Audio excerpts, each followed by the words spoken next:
Book 205, Blindness by José Saramago. What happens to a society when the lights go out, not in a city, but in the human soul? This is the haunting question at the heart of José Saramago's Blindness, a novel that reads as both an ancient parable and a piercingly modern warning. It begins with a single man, struck by a sudden, unexplained white blindness, while waiting at a traffic light. He is the first domino. As this mysterious plague spreads, the government's response is swift and brutal. A forced quarantine of the afflicted in a derelict mental asylum. But what unravels there is more than a medical crisis. It is the rapid disintegration of civilization itself. Saramago masterfully shows how quickly our structures of dignity and morality collapse when vision, both literal and moral, disappears. The narrative unfolds in Saramago's signature style. Long, breathless sentences that feel like a desperate, whispered confession.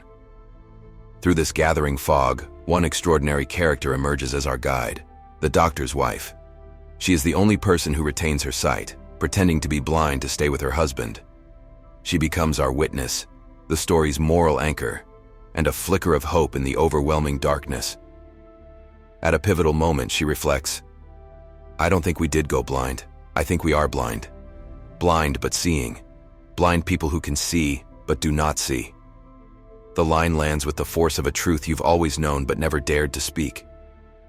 Reading Blindness in the wake of global crises feels prophetic. It exposes the terrifying fragility of our social order. Yet Saramago is not a pure pessimist. Amid the brutality, he illuminates astonishing acts of care, sacrifice, and resilience. The doctor's wife embodies our most precious human capacity, the courage to see clearly when everyone else is lost. The novel's power lies in its stark contradictions. It is disturbing, yet hopeful, violent, yet profoundly compassionate. Saramago insists that humanity is not defined by the disasters we face, but by the choices we make in the dark. As one character whispers near the end, "It is better to have eyes and not see than to have no eyes but still be blind." This is the ultimate challenge of blindness.